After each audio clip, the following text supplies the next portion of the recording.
안녕하세요. 이상큐브입니다.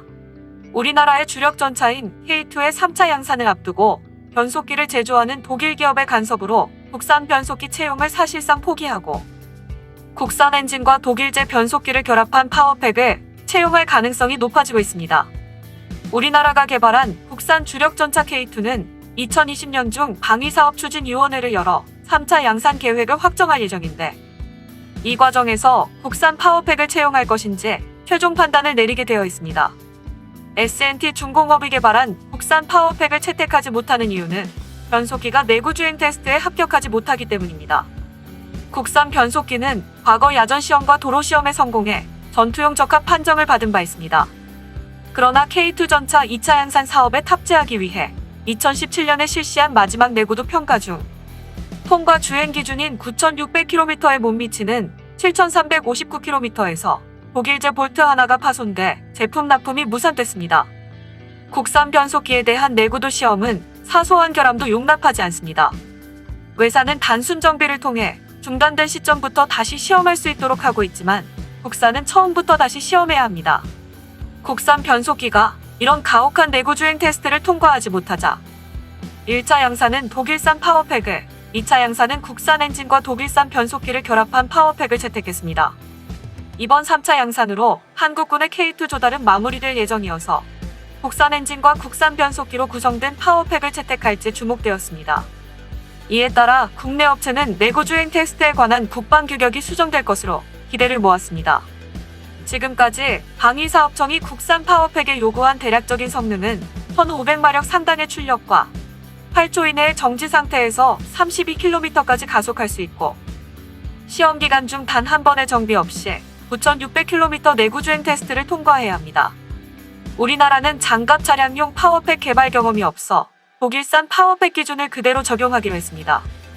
독일 기준으로는 파워팩의 내구 주행 테스트 중 엔진을 정비하는 것은 인정되지 않지만, 변속기에 대해서는 일반적인 정비를 하는 것이 인정되고 있으며, 9,600km를 주파하는 동안 설비가 갖추어진 시설에서 수리를 필요로 하는 문제가 발생하지 않으면 합격으로 판정되는데, 독일 기준을 채택한 방위사업청이 내구 주행 테스트 실시 조건까지 확인하지 않고 엔진과 변속기가 한 번의 정비 없이 9,600km 주파라는 잘못된 조건을 설정했기 때문에 국산 파워팩의 내구 주행 테스트는 세계적으로 유례가 없는 가혹한 조건이었습니다.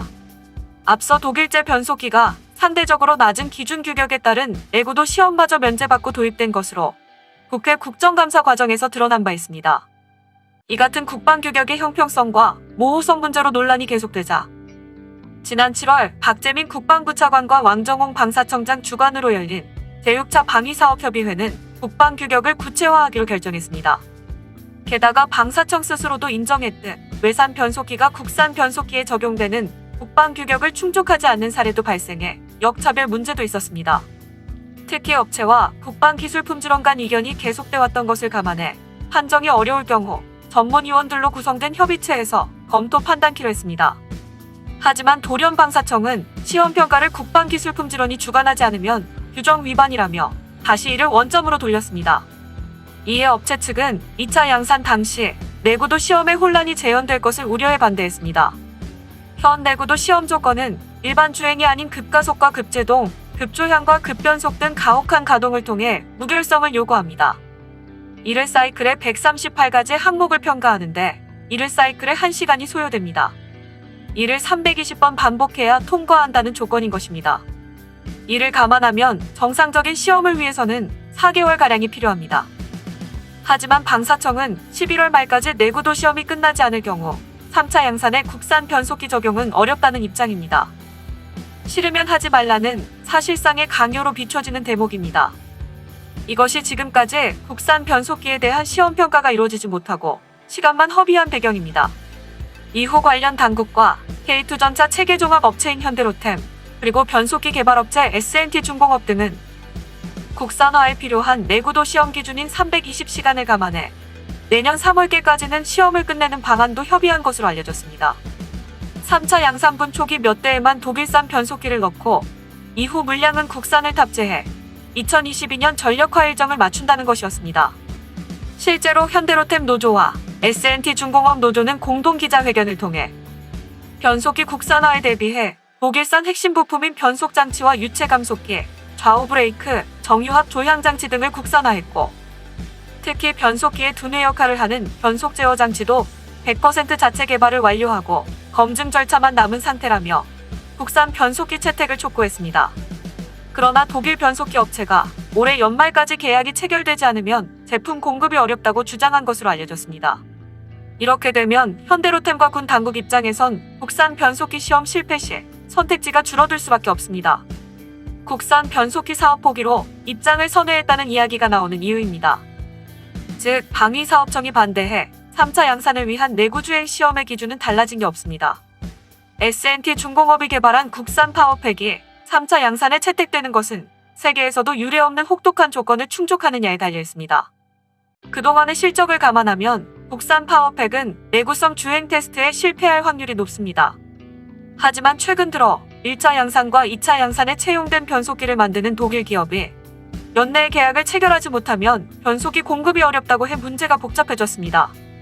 국산 파워팩의 테스트 완료를 기다려 3차 양산에 채용할 변속기를 결정하면 독일산 변속기 입수가 어려워지고, 그렇다고 국산 변속기가 내구주행 시험을 통과할 수 있다는 자신감도 없기 때문에 3차 양산을 확실하게 하려면 국산 변속기 채용을 포기하고 독일산 변속기를 수입할 수밖에 없어서 일각에서는 사실상의 국산 파워팩 채용 포기라는 말이 나오고 있습니다.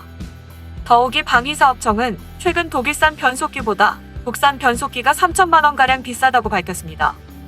왕정홍 방사청장은 지난 9일 국회 국방위원회에서 체계와 변속기를 분리해서 시험을 더 하고 한다는 자체가 너무 위험하고, 그렇게 하면 독일산 변속기에 대한 주문이 올해 나가지 않고 내년에 나감으로 해서 비용도 많이 상승된다는 부정적인 얘기들이 대부분이라고 말했습니다. 그러면서 왕 청장은 국산 변속기가 외산보다 약간 더 비싸다고 언급했습니다. 국방과학연구소가 작성한 1500마력 변속기 가격 비교 보고서가 근거입니다. 이에 따르면 국산 변속기가 3천만 원가량 더 비싼 것으로 되어 있습니다.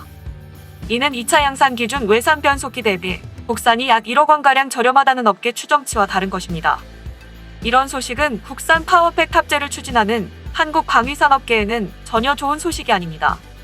이런 상황에서 독일 기업은 국내 상황을 정확하게 파악하고 변속기의 연내 계약을 요구하며 마지막 경고장을 날렸습니다.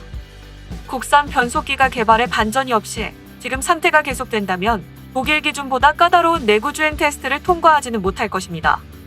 결국 오랜 기간 동안 개발해온 전차용 국산 변속기의 꿈은 물거품이 되어버립니다.